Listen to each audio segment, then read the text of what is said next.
उत्तर प्रदेश के उपचुनाव में कांग्रेस ने लड़ने से इनकार कर दिया है और पूरी तरीके से समाजवादी पार्टी का समर्थन कर दिया है। पार्टी ने कहा है कि सपा उपचुनाव में सभी 9 सीटों पर लड़े और कांग्रेस पूरी उनकी मदद करेगी। हालांकि इस कदम के पीछे कांग्रेस की रणनीति महाराष्ट्र विधानसभा चुनाव को लेकर के है। वो चाहती है कि महाराष्ट्र में सपा भी बड़ा दिल दिखाए। सपा ने कांग्रेस के लिए उत्तर प्रदेश में 2 सीटें गाजियाबाद और खैर सीट छोड़ी। इन दोनों ही सीट के समीकरण और जीत की संभावना को बेहद कम देखते हुए कांग्रेस ने उपचुनाव से दूर रहने का ही फैसला किया। इस तरीके से कांग्रेस ने बहुत सोची समझी रणनीति के तहत दांव चला। सपा की नजर इन्हीं सीटों पर है जिन पर मुस्लिम वोटर काफी निर्णायक स्थिति में है। सपा ने मुस्लिम बहुल 5 सीटों पर अपने उम्मीदवारों के नाम का ऐलान भी कर दिया, जिनमें से भिवंडी पश्चिम सीट पर कांग्रेस ने चुनाव लड़ने की तैयारी कर रखी है। सपा महाराष्ट्र में इंडिया गठबंधन के तहत 12 सीटें मांग रही है। सपा की नजर उन्हीं सीटों पर है जिन पर मुस्लिम वोटर काफी निर्णायक स्थिति में हैं। सपा ने मुस्लिम बहुल 5 सीटों पर अपने उम्मीदवारों के नाम का ऐलान भी किया है, जिनमें से भिवंडी पश्चिम सीट पर कांग्रेस ने चुनाव लड़ने की तैयारी की है। यही नहीं, महाराष्ट्र में कांग्रेस और उद्धव बालासाहेब ठाकरे के बीच भी सहमति नहीं बन पाई। कांग्रेस ने उसे और सीटें देने से इनकार किया है।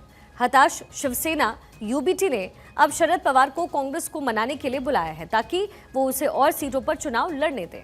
तीनों सहयोगी दलों के बीच शनिवार रात तक चली 10 घंटे की बैठक के बावजूद अंतिम सहमति बन नहीं पाई है। कुल मिलाकर के इंडिया गठबंधन में सीटों को लेकर के रार खत्म नहीं हो पा रही है। सहमति कैसे बनेगी, इस पर सबकी निगाहें इस समय टिकी हुई हैं। तो उत्तर प्रदेश उपचुनाव में जो 9 सीटें हैं उस पर अब संभावनाएं ये है कि सपा अकेले ही चुनाव लड़े, क्योंकि कांग्रेस ने उन सीटों पर चुनाव लड़ने से इनकार कर दिया है, लेकिन कहा यह है कि वो सपा को पूरा समर्थन देंगे। लेकिन इसके पीछे महाराष्ट्र को लेकर के कांग्रेस की रणनीति बताई जा रही है। कांग्रेस चाहती है कि सपा भी महाराष्ट्र में बड़ा दिल दिखाए और जो 12-13 सीटें सपा की तरफ से मांगी जा रही है महाराष्ट्र में, उससे वो कटौती कर ले, क्योंकि महाराष्ट्र में जो मुस्लिम बहुल सीटें हैं उस पर नजरें इस समय सपा की है और कांग्रेस चाहती है कि कम से कम सीटों पर सपा वहां से चुनाव लड़े। अब ऐसे में देखना दिलचस्प ये होने वाला है कि उत्तर प्रदेश को छोड़ करके क्या सपा कांग्रेस के लिए अपना बड़ा दिल दिखाएगी महाराष्ट्र में या फिर नहीं। कांग्रेस को एक सोची समझी रणनीति के तहत चलता हुआ यहां पर बताया जा रहा है, क्योंकि जो उपचुनाव में 2 सीटें सपा की तरफ से कांग्रेस को ऑफर की गई, वहां पर जीतने की संभावनाएं बहुत कम थी। ऐसे में कांग्रेस चांस नहीं लेना चाहती होगी। जाहिर है हरियाणा में चुनावी हार के बाद कांग्रेस चाहती होगी कि उन सीटों पर चुनाव वो लड़े जहां उसकी जीत पक्की हो, और नजरें महाराष्ट्र के में होने वाले विधानसभा चुनाव पर भी है, क्योंकि कांग्रेस चाहती है कि ज्यादा से ज्यादा सीटों पर कांग्रेस ही चुनाव लड़े।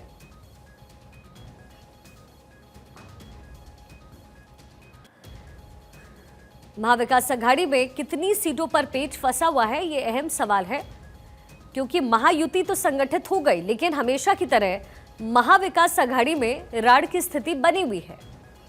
इसी बीच इंडिया ब्लॉक की मीटिंग्स भी हो रही है महाराष्ट्र चुनाव को लेकर के। उधर उद्धव गुट भी कांग्रेस से नाराज बताए जा रहे हैं। उद्धव गुट का कहना है, और जो अंदर खाने से खबर है उसके मुताबिक, कांग्रेस जो पर्याप्त सीटें हैं वो उद्धव ठाकरे को नहीं दे रही है, जिसके लिए उन्होंने अजित पवार से बात करने की गुहार लगाई है। कहा गया कि अजित पवार मीटिंग्स कर रहे हैं, लगातार 10 घंटे मीटिंग चली है महाविकास आघाड़ी में, लेकिन अभी तक सीटों को लेकर के सहमति नहीं बन पाई है।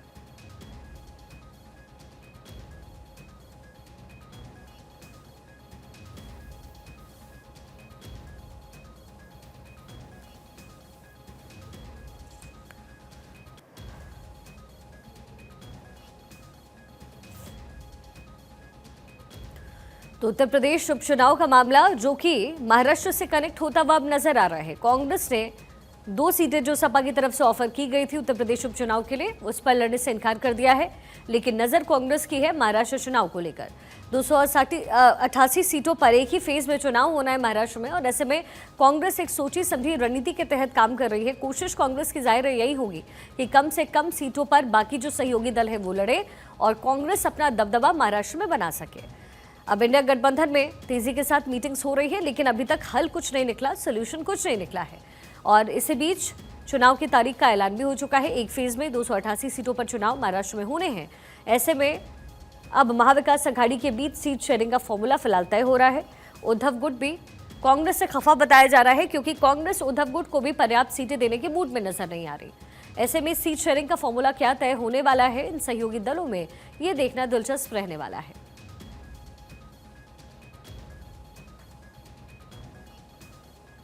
इससे पहले उद्धव ठाकरे बीजेपी के साथ चुनाव लड़ते हुए नजर आए, लेकिन फिर मुख्यमंत्री के चेहरे पर बीजेपी और उद्धव की शिवसेना के बीच पेच फंसा और उद्धव ने अपनी पार्टी कौन से अलग कर लिया। उसके बाद शिवसेना भी दो फाड़ हुई और शिंदे गुट वाली शिवसेना बीजेपी के साथ शामिल हो गई और अभी शिंदे, एकनाथ शिंदे, वो महाराष्ट्र के मौजूदा सीएम भी हैं।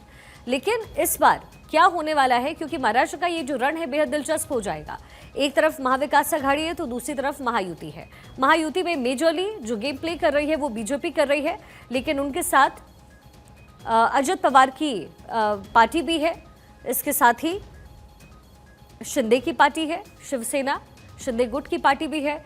वहीं दूसरी तरफ महाविकास अघाड़ी में कांग्रेस मुख्य दल के रूप में होगी और उनके साथ साथ जो छोटे छोटे दल हैं जिसमें उद्धव गुट भी है। इसके साथ ही उद्धव गुट के साथ सपा भी अपना खेल दिखा सकती है महाराष्ट्र के चुनाव में। शरद पवार की पार्टी भी है, एनसीपी भी है। लेकिन अभी तक दिक्कत ये है कि महाविकास अघाड़ी में सीट शेयरिंग का फॉर्मूला तय नहीं हो पाया है। अब चुनाव बहुत नजदीक है, ऐसे में बहुत जल्द इन पार्टी को एक मत पर पहुंचना पड़ेगा।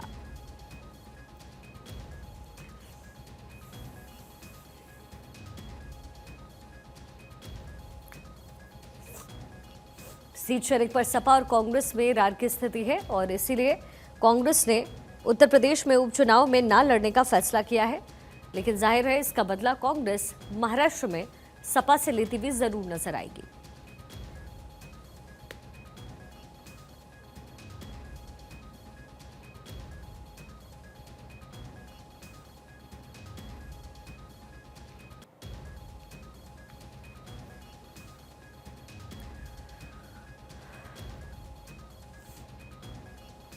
तो महाराष्ट्र का गणित अब क्या होने वाला है और इन दोनों ही पार्टीज के बीच जो मुख्य रूप से चुनाव में हिस्सा ले रही है बहुत सारे सहयोगी दलों के साथ, उनका क्या होने वाला है, भविष्य क्या होगा, ये तो चुनावी नतीजे परिणाम ही बताएंगे। लेकिन एक बार फिर से महाविकास अघाड़ी में सब कुछ फंसता हुआ नजर आ रहा है, जहां एक तरफ महायुति पूरी तरीके से सॉर्टेड नजर आ रही है। चुनाव की तारीखों के ऐलान के साथ ही सीट शेयरिंग का फॉर्मूला तय हो गया और लगभग 99 प्रत्याशियों का ऐलान भी हो चुका है बीजेपी की तरफ से। लेकिन महाविकास अघाड़ी में अभी भी राड़ की स्थिति बनी हुई है। कांग्रेस कितनी सफल हो पाती है अपने सहयोगी दलों को एकजुट करने में, ये तो देखने वाली बात है। लेकिन फिलहाल कांग्रेस उत्तर प्रदेश के उपचुनाव में पार्टिसिपेट नहीं कर रही है, यानी 2 सीटें गाजियाबाद की और खैर की जो सपा की तरफ से ऑफर की गई थी कांग्रेस को, उसे कांग्रेस ने अब ठुकरा दिया है, क्योंकि वहां पर जीतने की संभावनाएं बहुत कम है। ऐसे में अब कांग्रेस का पूरा फोकस है महाराष्ट्र में होने वाले विधानसभा चुनाव को लेकर के।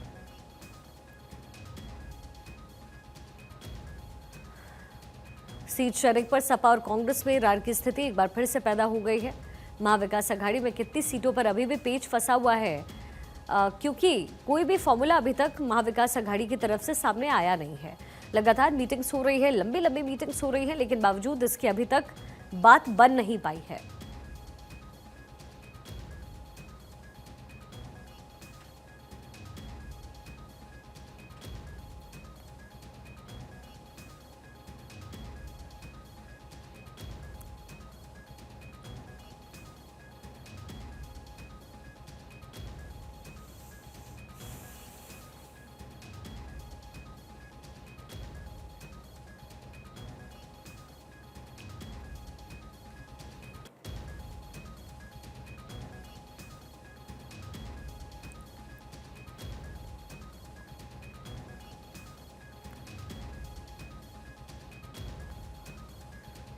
उत्तर प्रदेश के उपचुनाव में कांग्रेस ने ना लड़ने का फैसला किया है और पूरी तरीके से समाजवादी पार्टी का समर्थन किया है।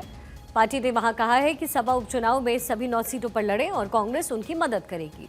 हालांकि इस कदम के पीछे कांग्रेस की रणनीति महाराष्ट्र विधानसभा चुनाव को लेकर बताई जा रही है।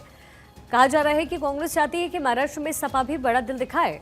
सपा ने कांग्रेस के लिए उत्तर प्रदेश में 2 सीटें गाजियाबाद और खैर सीट छोड़ी और इन दोनों ही सीट के समीकरण और जीत की संभावनाएं को बेहद कम दिखाते हुए कांग्रेस ने उपचुनाव से दूर रहने का फैसला किया है।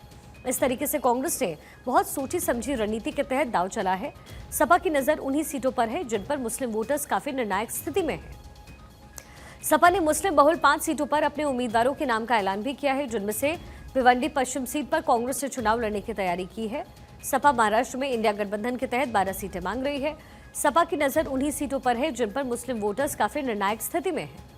सपा ने मुस्लिम बहुल 5 सीटों पर अपने उम्मीदवारों के नाम का ऐलान भी कर दिया है, जिनमें से भिवंडी पश्चिम सीट पर कांग्रेस ने चुनाव लड़ने की तैयारी कर रखी है। यही नहीं, महाराष्ट्र में कांग्रेस और उद्धव बाला साहेब ठाकरे के बीच में सहमति नहीं बन पाई। कांग्रेस ने उसे और सीटें देने से इनकार किया है। हताश शिवसेना यूबीटी ने अब शरद पवार को कांग्रेस को मनाने के लिए बुलाया है ताकि वो उसे और सीटों पर चुनाव लड़ने दे। सत्यप्रकाश सोनी मेरे सहयोगी मेरे साथ इस समय मुंबई से कनेक्टेड है। सत्यप्रकाश, क्या कुछ फॉर्मूला तय हो पाया है अभी महाविकास अघाड़ी के बीच में, क्योंकि सपा भी अभी यहाँ पर अटकी हुई है?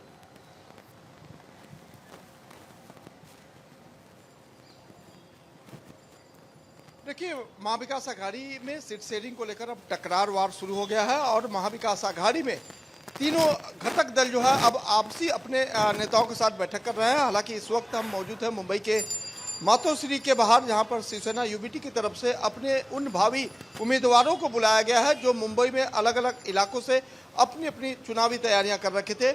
उन्हें यह समझाने की कोशिश की जा रही है कि आप जो है चुनाव के लिए तैयार हैं तो कैसे, उनकी क्या क्या तैयारियां हैं, उनका पैमाना देखा जा रहा है। खास बात यह है कि शिवसेना यूबीटी उद्धव ठाकरे की तरफ से एक कोशिश की जा रही है कि अगर महाविकास अघाड़ी में आपसी सहमति नहीं बनती है या सीट शेयरिंग को लेकर फार्मूला तय नहीं हो पाता है तो उनकी क्या तैयारियां रहेगी। यह भी सूत्र बताते हैं कि महाविकास अघाड़ी में शिवसेना जो है अपने तमाम जो कैंडिडेट है, जो इच्छुक उम्मीदवार है, उन्हें जो है तैयार रहने के लिए भी कह दिया है। ऐसा माना जा रहा है कि जब बात नहीं बनेगी कि महाराष्ट्र के 288 सीटों में सभी सीटों पर शिवसेना चुनाव लड़ सकती है। इस बीच यह भी आंकड़ा लगाया गया क्योंकि पिछले दिनों एक चर्चा बड़े जोरों पे थी कि शिवसेना प्रमुख उद्धव ठाकरे की मुलाकात डिप्टी सीएम देवेंद्र फडणवीस से भी थी। हालांकि इसे सिरे से खारिज जो है शिवसेना ने किया था, लेकिन यह माना जा रहा है कि यह चर्चा सही रही। अगर यह चर्चा सही रही कंपैटिबल होने की कोशिश ये पॉलिटिकल पार्टीज इस समय कर रही है। हमारी पॉलिटिकल एडिटर अदिति नागर भी हमारे साथ कनेक्टेड हैं। अदिति, एक तरीके से देखा जाए तो कांग्रेस ने उपचुनाव उत्तर प्रदेश वाला उस पर हट अपना छोड़ दिया है, लेकिन जाहिर है महाराष्ट्र को साधने की कोशिश कांग्रेस की तरफ से की जा रही है।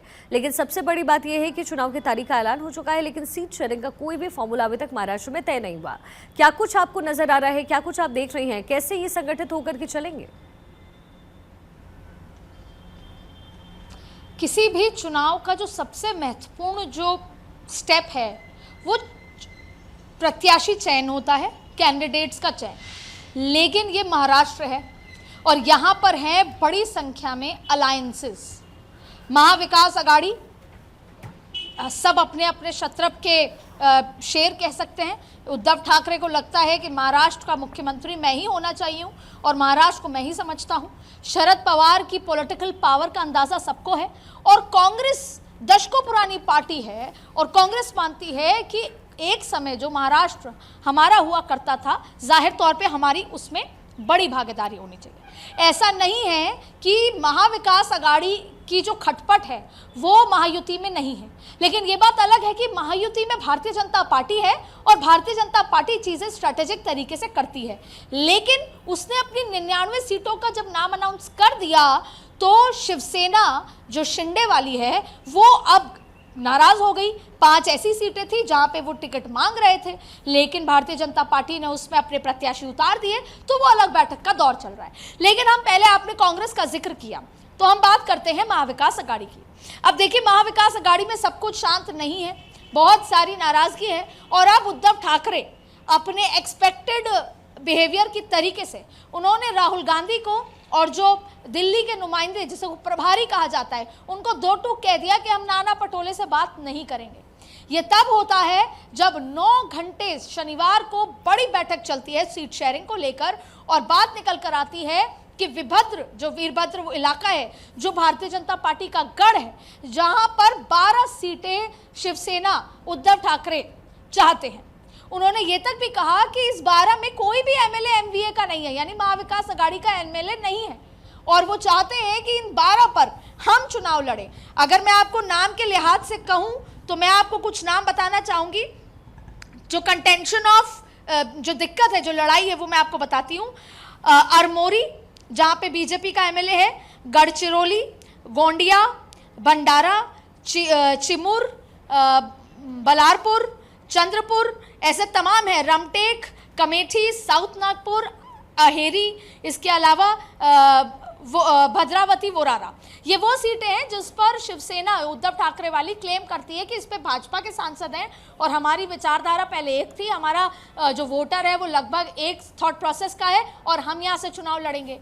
और ये बात इतनी ज़्यादा बढ़ जाती है कि बाद में जो संजय रावत हैं वो मीटिंग छोड़ के निकल जाते हैं और कहते हैं कि नाना पटोले का टोन ठीक नहीं है और हम नाना पटोले के साथ बातचीत नहीं करेंगे, हम राहुल गांधी से बात करेंगे। और अब उद्धव ठाकरे से बातचीत चल रही है, जो प्रभारी हैं कांग्रेस के, उनसे बातचीत चल रही है, यानी कि सब कुछ ठीक नहीं है। इसके अलावा आपको बता दें कि सपा, अखिलेश यादव, जो कि इंडिया गठबंधन के एक प्रमुख, जो उत्तर प्रदेश का आपने जिक्र किया, प्रमुख पार्टी है, वो चाहती थी कि उनको भी 12 सीटें महाविकास अघाड़ी महाराष्ट्र में दे।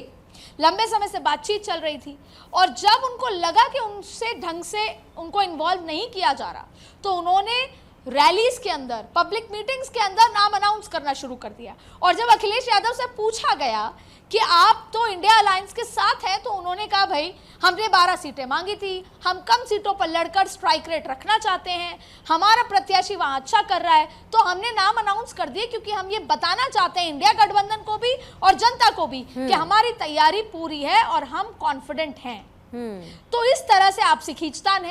अब कांग्रेस ने भी और उद्धव ठाकरे वाली शिवसेना ने एनसीपी शरद पवार को बीच में लाए हैं कि आप ये सब देखिए और दोनों जो बीच के जो कैसे कंसेंसस बन सकता है वो बनाइए। अब 20 नवंबर को चुनाव हैं, इसके साथ साथ नतीजे आ जाएंगे और वहीं इंडिया जो सामने जो विपक्ष है, जो भारतीय जनता पार्टी ने 99 सीट अनाउंस कर दी है, हालांकि वहां भी शिवसेना शिंदे के साथ खींचतान है, लेकिन ये खींचतान ज्यादा बड़ी नजर आ रही है। तो ऐसी स्थिति में इंडिपेंडेंट्स को भी, अब आप देखिए कि भारतीय जनता पार्टी की जो लिस्ट आई है उसमें 3 इंडिपेंडेंट भी हैं, भारतीय जनता पार्टी की लिस्ट में एससी भी हैं, एसटी भी हैं, वहां उसमें 13 महिलाएं भी हैं, तो वो अपना जाति समीकरण बिठा रही है। लेकिन जो पूरा आपने महाविकास अघाड़ी का जिक्र किया, अगर मैं एक लाइन में बात कहूं तो लड़ाई है 12 सीटों की, जो वीरभद्र वाला इलाका है, वीरभद्र, जहां पर भारतीय जनता पार्टी को लगता है कि वो उसका गढ़ है और शिवसेना उद्धव ठाकरे को लगता है कि वो 12 सीटें महाविकास अघाड़ी को, उद्धव ठाकरे की शिवसेना को देनी चाहिए। और अदिति, कहीं ना कहीं महाराष्ट्र को लेकर के जो समीकरण इस समय बन रहे हैं, सबसे बड़ी बात यह है कि उद्धव गुट की सहमति बनती है या नहीं। और कांग्रेस को हालांकि हरियाणा में हार का सामना करना पड़ा है, लेकिन लोकसभा चुनाव में जो नतीजे सामने आए, वो जो 99 सीट का जो आंकड़ा है, वो कहीं ना कहीं कांग्रेस को ये महसूस करा रहा है। और फिर ओबीसी आरक्षण वाला भी मुद्दा है, महाराष्ट्र में आरक्षण वाला मुद्दा है, कांग्रेस को लग रहा है कि वो उन सीटों पर मैक्सिमाइज कर पाएगी। लेकिन क्या लगता है कि उद्धव ठाकरे को छोड़कर या फिर उनको नाराज करके कांग्रेस महाराष्ट्र में ये रणनीति अपनाकर सीटें हासिल कर पाएगी? देखिए, अब एक जिक्र है यहाँ पर कि किस तरीके से 12 सीटें तो उद्धव ठाकरे क्लेम कर ही रहे हैं, लेकिन कांग्रेस चाहती है कि नासिक वेस्ट की सीट उसको मिले। लेकिन शिवसेना उद्धव ठाकरे वो लगभग अपना कैंडिडेचर उस पर उतार चुके हैं। ठीक वैसे ही नाना पटोले नासिक वेस्ट से चाहते हैं, जिसको लेकर यही एक मुद्दा था जिसपे संजय राउत जो है वॉकआउट कर गए थे।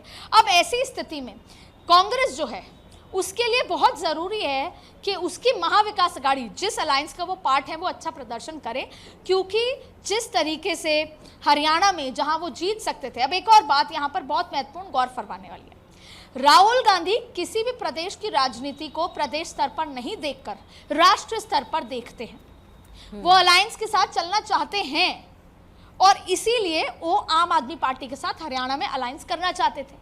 लेकिन प्रदेश के नेताओं ने इस बात पर आपत्ति जताई और अलायंस टूट गया। नतीजा कांग्रेस अच्छे से चुनाव, अच्छे क्या बिल्कुल अच्छे तरीके से नहीं चुनाव हार गई, वो नहीं जीत पाई। अब राहुल गांधी कह रहे थे कि अगर आम आदमी पार्टी के साथ अलायंस होता तो आज हम चुनाव जीतते। ठीक वैसे ही प्रदेश के नेता उद्धव ठाकरे वाली शिवसेना को सीट शेयर नहीं करना चाहते। प्रदेश के जो कांग्रेसी नेता है नाना पटोले, उनका उद्धव ठाकरे के साथ, संजय राउत के साथ अंदाज अलग है। लेकिन राहुल गांधी ये मानते हैं कि भले ही मैं छोटे भाई की भूमिका में कांग्रेस रहे, लेकिन हमारे लिए नीड ऑफ एन आवर है कि महाविकास अघाड़ी शांति से सीट शेयरिंग करके चुनाव जीते और सरकार बनाए, जिससे कांग्रेस की बची कुची रेलेवेंस रहे।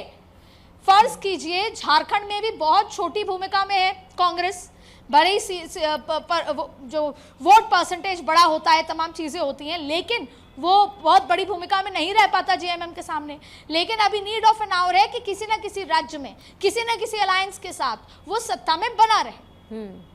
लेकिन प्रदेश के नेता ऐसा नहीं चाहते। तो आज जो ये पूरी लड़ाई है वो प्रदेश के नेता वर्सेस राष्ट्र नेता है कांग्रेस के अंदर, क्योंकि राष्ट्र नेता राहुल गांधी राजनीति को, स्टेट की राजनीति को भी राष्ट्र चश्मे से देख रहे हैं, इसलिए वो चाहते हैं कि शिवसेना और शरद पवार के साथ मिलजुल कर काम हो। लेकिन नाना पटोले से लेकर प्रदेश के नेता ऐसा नहीं चाहते। और अब ये लड़ाई, ये रार कितनी दूर तक जाएगी, क्योंकि जल्द से जल्द सीट शेयरिंग करनी होगी, इसमें इंडिपेंडेंट खड़े होंगे और उद्धव ठाकरे के कई प्रत्याशी, ऐसा नहीं है कि शिवसेना जो दूसरी है जो बीजेपी के साथ है शिंदे वाली, वो भी अब नाराज हैं, वो अलग बैठक कर रहे हैं, क्योंकि भारतीय जनता पार्टी ने 5 ऐसी सीटों पर नाम अनाउंस कर दिए जो शिवसेना चाहती थी उनको मिले। तो महाराष्ट्र की राजनीति में अभी आगे बहुत कुछ लिखा हुआ है, बहुत पानी बहना बाकी है। लेकिन जीत की इस पूरी चुनावी मैदान में जीत का एज उसे मिलेगा जो सही प्रत्याशी और एकजुटता दिखाएगा। और सारी लड़ाई अदिति इसी की है। बिल्कुल आप ठीक कह रही हैं। ओबीसी आरक्षण,